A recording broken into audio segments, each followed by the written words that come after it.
मगर किन्हीं कारणों के चलते वो पत्रकार वार्ता स्थगित करके आज करनी पड़ी है। मैं मीडिया के सभी मित्रों कहते हुए डर लगता है, इसलिए मीडिया के सभी साथियों का बहुत बहुत अभिनंदन करता हूँ, स्वागत करता हूँ।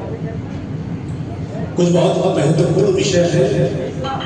और उस सिलसिले में आप सबसे बात करनी है। एक राष्ट्र के रूप में भारत बहुत सफल है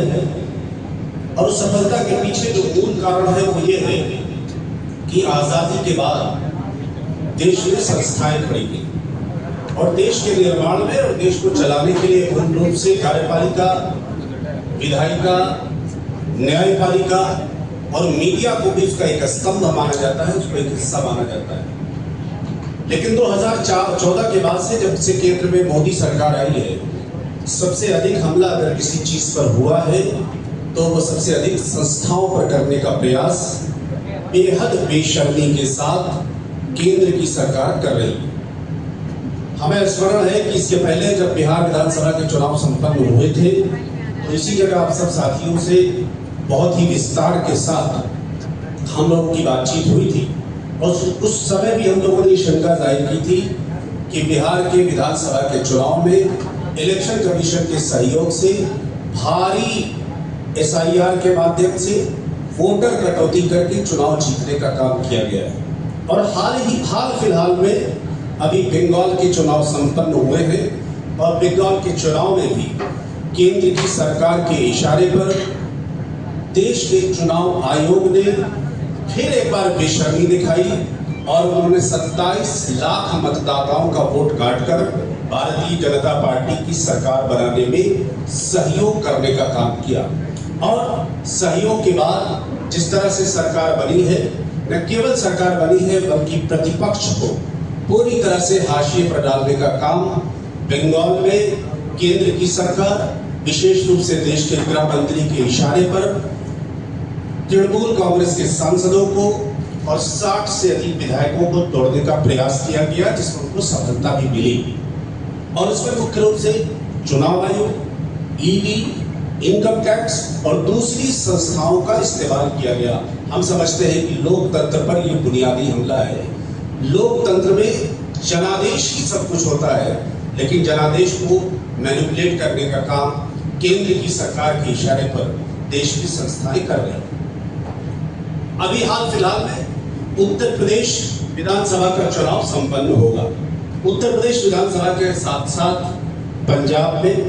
उत्तराखंड में और गोवा में, यानी कुल 4 राज्यों के चुनाव होंगे। लेकिन जो सबसे अधिक निगाह लोगों की है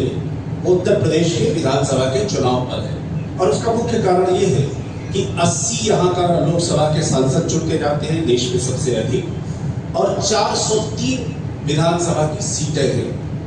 हमें खुशी इस बात की है कि 2024 का लोकसभा का चुनाव कांग्रेस पार्टी, समाजवादी पार्टी, अन्य पार्टियां मिलकर भाजपा के खिलाफ लड़ी थी।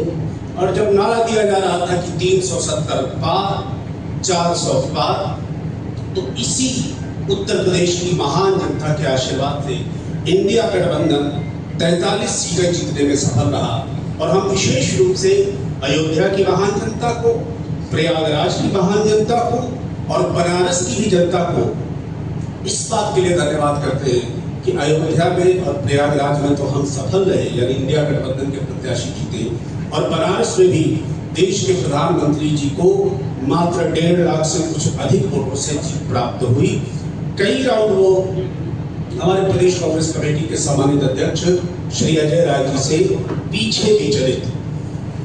अगला जो विधानसभा का चुनाव होगा उसमें उम्मीद है और हम सब लोग का ये प्रयास है कि इंडिया गठबंधन उसी शिद्दत के साथ लड़े, जो कि 403 विधानसभा सीटों में 202 जिसके पास हो जाएगी उसकी सरकार उत्तर प्रदेश में बन जाएगी। तो 43 सीटों का जो डेटा अगर हम उसको असेंबली वाइज देखते हैं तो 43 सीटों के लोकसभा के हिसाब से इंडिया गठबंधन 2024 के लोकसभा के चुनाव में 218 विधानसभा सीटों पर आगे रहा है। अगर वो ट्रेंड होता है, अगर वही चीज दोबारा लागू होती है तो हमें उम्मीद है, और जिस तरह का वातावरण उत्तर प्रदेश में दिखाई देता है, हम ये समझते हैं कि उत्तर प्रदेश देश की राजनीति को रोशनी भी दिखाएगा और आईना भी दिखाएगा, और हमें आगामी विधानसभा के चुनाव में इंडिया गठबंधन को भारी सफलता मिलते हुए एनडीए को और बीजेपी को पराजित करने का काम उत्तर प्रदेश में करेंगे,